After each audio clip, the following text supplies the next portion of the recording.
Hello, हाय, नमस्कार मंडळी. कसे आहात सर्व? मस्त मजेत ना? आशा करते की तुम्ही सर्व मस्त आणि मजेतच असाल.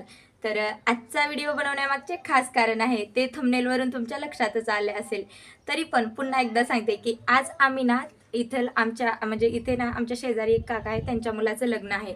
त्यामुळे त्यांनी ना आम्हाला सर्वांनाच कॉलनीमध्ये इन्व्हिटेशन दिलेलं आहे लग्नाला या म्हणून. आणि आपल्या संस्कृतीमध्ये असं आहे की कोणी जर आपल्याला इतक्या आदराने, प्रेमाने बोलवलेलं असेल, तर त्या ठिकाणी आपण उपस्थित राहणं म्हणजे गरजेचं असतं. कारण त्या माणसाच्याही बोलावण्याला काहीतरी आदर आणि म्हणजे भेटतो. कारण आपल्याला एखाद्याने बोलवावं आणि आपण त्या ठिकाणी जाऊ नये, असं कधीच करू नये. त्यामुळे ना आम्ही त्या लग्नासाठी निघालेलो आहोत. त्यामुळे मी अशा प्रकारे रेडी झालेली आहे. आणि एक महत्त्वाचं म्हणजे तर त्या आपल्या महाराष्ट्रातील लग्नामध्ये आणि तेलंगणामधील लग्नामध्ये खूप सारा डिफरन्स आहे. जे की आपल्या महाराष्ट्रामध्ये वेगळ्या पद्धतीने लग्न केलं जातं आणि इकडे वेगळ्या पद्धतीने लग्न केलं जातं. ते सगळं काही मी तुम्हाला म्हणजे दाखवणार आहे या व्हिडिओ थ्रू. तर त्यामुळे ना तुम्ही हा व्लॉग कुठेही स्किप न करता शेवटपर्यंत नक्की कंटिन्यू करा आणि तुम्हाला हा व्लॉग नक्कीच आवडेल याची मी 100% गॅरंटी देते. तर चला तर मग तुम्ही पण माझ्यासोबत. तर मंडळी फायनली आता आपण लग्नाच्या मंगल कार्यालयाजवळ पोहोचलेलो आहोत. मंगल कार्यालय हे बघा तुम्ही बाहेरचा व्ह्यू. समोर लग्नाचं मंगल कार्यालय दिसत आहे आणि इथे सगळीकडे लग्नाची लगबग सुरू आहे. आणि हे बघा मंडळी, नवरा नवरीची कार सुद्धा इथे उभी आहे. कार किती छान सजवली आहे ना. चला तर मग आता आपण ना आत एंट्री करूया आणि आतमध्ये काय काय आहे ते तुम्हाला दाखवते. तर आत्ता आपण मंगल कार्यालयाच्या आतमध्ये प्रवेश करत आहोत. हे बघा मंडळी, आत आत खूप छान अरेंजमेंट केलेलं आहे. लग्नासाठी केलेली डेकोरेशन, बसण्याची व्यवस्था आणि लोकांची लगबग सगळंच खूप छान दिसत आहे. आणि मंडळी, एक गोष्ट मला नेहमी जाणवते, लग्न कोणत्याही राज्यात असो, भाषा वेगळी असो, पद्धत वेगळी असो, पण लग्नाच्या वातावरणातला आनंद मात्र ना सारखाच असतो बरं का. लोकांच्या चेहऱ्यावरचा आनंद पाहिला की आपल्यालाही आनंद होतो. आता ना तुम्हाला एक महत्त्वाची गोष्ट सांगते मी. आपण महाराष्ट्रात वाढलो असल्यामुळे ना आपल्याला आपल्या इथल्या लग्नाची पद्धत माहिती आहे आणि आपल्याकडे मंगलाष्टका, अक्षता, वेगवेगळ्या पारंपरिक म्हणजे विधी आणि आपल्या पद्धतीचे लग्नाचे कार्यक्रम असतात. आणि पण तेलंगणामध्ये ना पारंपरिक तेलुगू लग्नामध्ये काही विधी आणि त्यांची पद्धत वेगळी असते. उदाहरणार्थ, जिलाकरा बेलम हा तेलुगू लग्नातील महत्त्वाचा विधी आहे. म्हणजे वधू आणि वर जे असतात ना, ते जिरे आणि गुळाची पेस्ट एकमेकांच्या डोक्यावर ठेवतात. हा त्यांच्या एकत्र येण्याचा शुभ संकेत मानला जातो. आणि दुसरं सांगायचं म्हणलं तर तालांबरलू हा खूप सुंदर आणि मजेदार विधी आहे. वधू व वर ना एकमेकांच्या डोक्यावरती असं तांदूळ टाकतात. हे तुम्ही व्हिडिओमध्ये पाहू शकतात.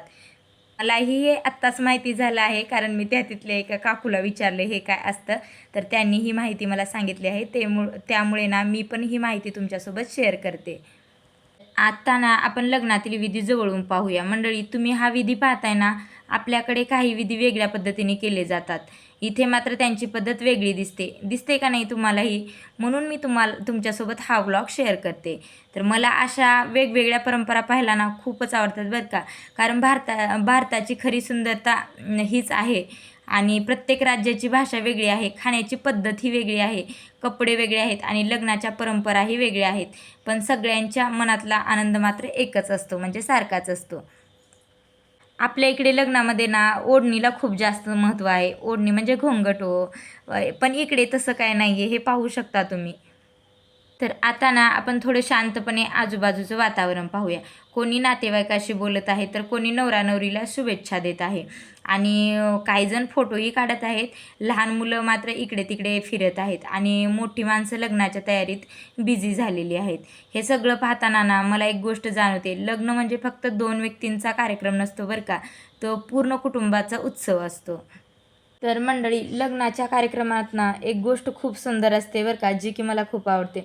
म्हणजे 2 लोक आयुष्यभर एकमेकांची साथ देण्याचा निर्णय घेतात आणि आजपासून सुखदुःखात एकमेकांसोबत राहायचं असंही ठरवतात.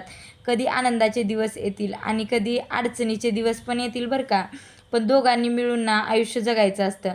म्हणून लग्न हा फक्त एक दिवस नसतो, तर हा म्हणजे एका नवीन आयुष्याचा पहिला दिवस असतो. असं म्हणजे माझ्या मते आहे. मला जे वाटतं ना ते तुमच्यासोबत शेअर करते मी. चला मंडळी, आता लग्नाचे कार्यक्रम पाहून झाल्यावर ना आपण जेवणाकडे जाऊया. हे बघा किती छान अरेंजमेंट केलेली आहे. इथे जेवणाची ही छान व्यवस्था केलेली आहे बरं का. लग्नाचं जेवण म्हणजे ना एक वेगळीच मजा असते आणि आपण कितीही घरचं जेवण रोज खात असलो ना तरी लग्नाच्या जेवणाची मजा ना खरं खूप वेगळी असते. मंडळी, तुमच्या मते लग्नात सगळ्यात जास्त कोणत्या पदार्थाची वाट पाहिली जाते ते मला तुम्ही कमेंट करून नक्की सांगा. म्हणजे आता आपलं जेवण झालेलं आहे आणि ते सगळे आपापल्या गप्पामध्ये बिझी झालेले दिसतच आहेत तुम्हाला. लग्नाला भेटलेले नातेवाईक म्हणजे जुने परिचित सगळ्यांच्या गप्पा सुरू आहेत. कारण असाच एखादा दिवस येतो ना भेटण्याचा, असं रोज-रोज कुणी कुणासाठी भेटायला स्पेशल जातच नसतं आणि अशा कार्यक्रमात ना कित्येक दिवसांनी भेटणारे लोक ना एकत्र येतात. म्हणूनच मला वाटतं लग्न म्हणजे नाती पुन्हा एकदा जवळ आणण्याचा सुंदर प्रसंग असतो. तर मंडळी, आता ना आम्ही नवरा-नवरीसाठी आणलेलं गिफ्ट देणार आहोत. मंडळी, गिफ्ट देतानाचा हा छोटासा मोमेंट ना मी कॅमेऱ्यामध्ये कॅप्चर करणार होते, पण केलेला नाही आहे कारण दुसरं तिथं ओळखीचं कोणी नव्हतं. कारण अशा छोट्या-छोट्या मोमेंट्समुळे ना आपल्या व्लॉगमध्ये मेमरीज तयार होतात बरं का. आता ना हळूहळू लग्नाचा कार्यक्रम ही पुढे जात आहे. आपण जवळ सगळं पाहून घेतलेलं आहे. मंगल कार्यालयही हे तुम्ही पाहू शकता आणि नवरा-नवरीही पाहिलेले आहेत. लग्नाचे विधीही आपण पाहिलेले आहेत. फोटोही छान-छान काढलेले आहेत आणि जेवणही झालेलं आहे आपलं मस्त असं. आणि आजचा दिवस ना खूप छान गेलेला आहे माझा तर.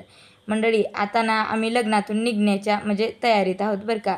पण आजचा दिवस ना म्हणजे मनात ना कायमचा राहणार आहे. कारण आज ना आपल्याला एका वेगळ्या राज्यातील लग्न जवळून पाहायला भेटलेलं आहे. आपण महाराष्ट्रातले आणि आज तेलंगणातील लग्नाचा अनुभव घेतला. म्हणजे पद्धती वेगळ्या होत्या, भाषाही वेगळी होती आणि काही विधीही वेगळे होते. ते तुम्ही आता पाहिलेच आहेत. पण शेवटी एक गोष्ट मात्र सारखीच असते. नवरा-नवरीच्या नवीन आयुष्यासाठी ना सगळ्यांच्या मनात प्रेम आणि शुभेच्छा असतात बरं का. तर फायनली मंडळी, आता आम्ही मेन एंट्रन्समधून बाहेर निघतो आहेत. कारण लग्न व्यवस्थित असं संपन्न झालेलं आहे आणि चला तर आता आपण घराकडे जाण्यासाठी निघालेलो आहोत. आणि तिथे ना मला एक छानसं प्लॅन्ट दिसलं. मी ते म्हणजे घेतलं घरी लावण्यासाठी. मला ना प्लॅन्ट्स लावायला खूप आवडतात. मी कुठेही गेले आणि दिसलं ना तर ते लगेच घेऊनच येते. म्हणजे मला आवडतंच लावायला. तर अशा प्रकारे आम्ही घराकडे निघालेलो आहोत. हे तुम्ही पाहू शकता, मी हे प्लॅन्ट्स घेतलेलं आहे. मला या प्लॅन्टचं नाव माहिती नाही आहे, पण मला आवडलं खूप म्हणून मी घेतलेलं आहे.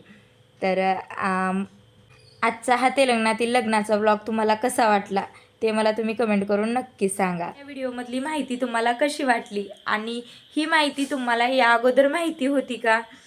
आणि तुम्हाला जर ही माहिती माझ्या थ्रू माहिती झाली असेल तर व्हिडिओला एक नक्की छानशी लाईक करून द्या आणि मी असेच तुमच्यासाठी नवनवीन कंटेंट घेऊन येत जाईन. तर चला तर मग मंडळी, आजच्यासाठी एवढंच. Bye bye. भेटूया नेक्स्ट व्हिडिओमध्ये असाच काहीतरी नवीन विषय घेऊन. पण तोपर्यंत तुम्ही भाग्या शिंदे या यूट्यूब चॅनलला जर सबस्क्राईब केलेलं नसेल तर सबस्क्राईब करून बेल आयकॉनवरती क्लिक करून द्या.